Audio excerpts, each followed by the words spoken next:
എജുസ്മാർട്ട് സൊല്യൂഷൻസിൻ്റെ പുതിയൊരു വീഡിയോയിലേക്ക് സ്വാഗതം. വളരെ പ്രധാനപ്പെട്ട ഒരു വാർത്താ അപ്ഡേറ്റാണ് നിങ്ങളുമായി ഷെയർ ചെയ്യുന്നത്. നാളെ UDFും LDFും BJPയും ഹർത്താൽ പ്രഖ്യാപിച്ചിരിക്കുന്നതിൻ്റെ വിശദവിവരങ്ങളിലേക്ക് കടക്കുന്നതിന് മുമ്പായി ചാനൽ സബ്സ്ക്രൈബ് ചെയ്യാത്തവരുണ്ടെങ്കിൽ സബ്സ്ക്രൈബ് ചെയ്യുവാനും വീഡിയോ ലൈക്ക് ചെയ്ത് സപ്പോർട്ട് തരുവാനും മറക്കാതിരിക്കുക.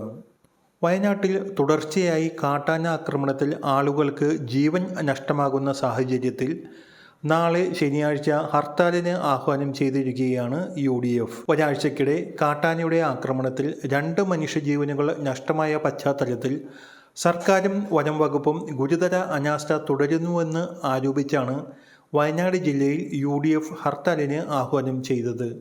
രാവിലെ 6 മണി മുതൽ വൈകിട്ട് 6 വരെയാണ് UDF ഹർത്താൽ എന്ന് നേതൃത്വം അറിയിച്ചു.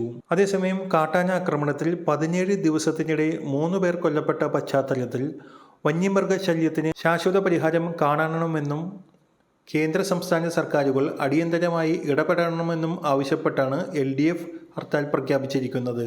കാട്ടാനാക്രമണത്തിൽ അടുത്തടുത്ത ദിവസങ്ങളിൽ 2 പേർ കൊല്ലപ്പെട്ടതിൻ്റെ പശ്ചാത്തലത്തിൽ വന്യമൃഗശല്യത്തിന് ശാശ്വത പരിഹാരം കാണണമെന്ന് ആവശ്യപ്പെട്ടാണ് BJPയും ഹർത്താൽ പ്രഖ്യാപിച്ചത്.